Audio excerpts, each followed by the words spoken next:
ఆనాటి ప్రభుత్వం ఎకరానికి 10,000 రూపాయలు 2 విడతలు ఇస్తే అప్పులు కుంపటి మన నెత్తిన పెట్టిపోయినా రైతుని రాజు చేయాలని రైతు భరోసా కార్యక్రమం ద్వారా గత నెలలో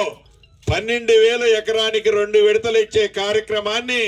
9 రోజుల్లో 9,000 కోట్ల రూపాయలు రైతన్నల ఖాతాలో జమ చేసిన ప్రభుత్వం మీరు ఎన్నుకున్న ప్రభుత్వం. ఆనాటి ప్రభుత్వాలు వరేస్తే ఉరే అని చెప్తే వరేసిన రైతన్నకి పూర్తి భద్రతతో పాటు రాజును చేసే కార్యక్రమంలో భాగంగా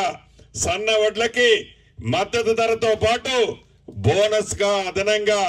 500 రూపాయలు ఒక విడత ఇచ్చాం. యాసంగికి సంబంధించిన బోనస్ ను కూడా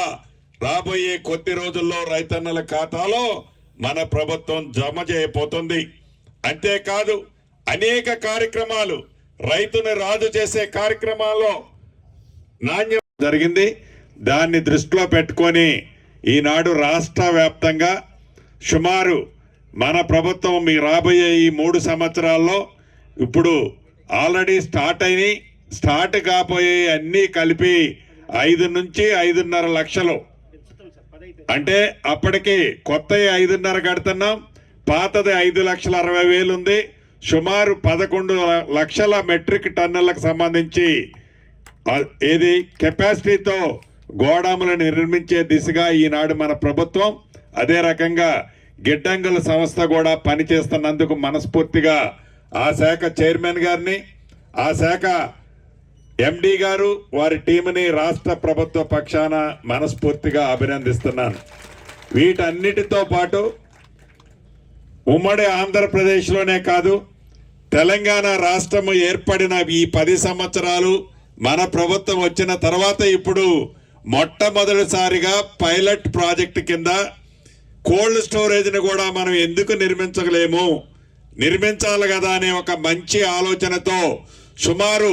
9,700 మెట్రిక్ టన్నుల కెపాసిటీ కోల్డ్ స్టోరేజ్ని ఇక్కడ నిర్మించే కార్యక్రమాన్ని ఇప్పుడే శంకుస్థాపన చేసుకున్నాం. సుమారు 8-15 కోట్ల విలువతో ఈ కోల్డ్ స్టోరేజ్ని ఏర్పాటు చేసే కార్యక్రమానికి శ్రీకారం చుట్టి రాబోయే సంవత్సరం లోపే ఈ కోల్డ్ స్టోరేజ్ని మళ్ళీ రైతన్నలకు, ఈ ప్రాంతంలో వాణిజ్య పంటలు ఎక్కువగా పండిస్తారు, ఈ వాణిజ్య పంటలు పండించే రైతన్నలకి ప్రైవేటు దాంట్లో కంటే ఇక్కడ అతి చవకలో ఈ ప్రాంతంలో పండించే రైతన్నలకి అత్యధికంగా ఈ కోల్డ్ స్టోరేజ్ లో వాళ్ళు నిల్వ చేసుకునే విధంగా ఈ కోల్డ్ స్టోరేజ్ ని ఇక్కడ ఏర్పాటు చేస్తున్నందుకు ఈ శాసనసభ్యుడిగా, పాలేరు నియోజకవర్గ శాసనసభ్యుడిగా మనస్ఫూర్తిగా గిడ్డంగుల సంస్థ చైర్మన్ గారిని, ఎండి గారిని మనస్ఫూర్తిగా అభినందిస్తున్నాను. కాంట్రాక్టర్ను కూడా సంవత్సరం టైం కాదు, మళ్ళీ నీకు మిర్చి వచ్చే టైం కల్లా, అంటే ఏప్రిల్-మే నెల కల్లా దీన్ని కంప్లీట్ చేసే విధంగా వడివడిగా పని పూర్తి చేయాలని కూడా మనస్ఫూర్తిగా వారిని కోరుకుంటున్నాను. మీకు తెలియంది కాదు, ఇందిరమ్మ ప్రభుత్వం పేదోడి రాజ్యం వచ్చిన తర్వాత తెలంగాణ రాష్ట్రంలో రైతన్నల కోసం మన ప్రభుత్వం చేసిన సంక్షేమం, అభివృద్ధిలో భాగంగా అనేక కార్యక్రమాలు మన ప్రభుత్వం చేపట్టింది. ఇచ్చిన మాట ప్రకారం ప్రభుత్వం వచ్చిన మొదటి 9 నెలల్లోనే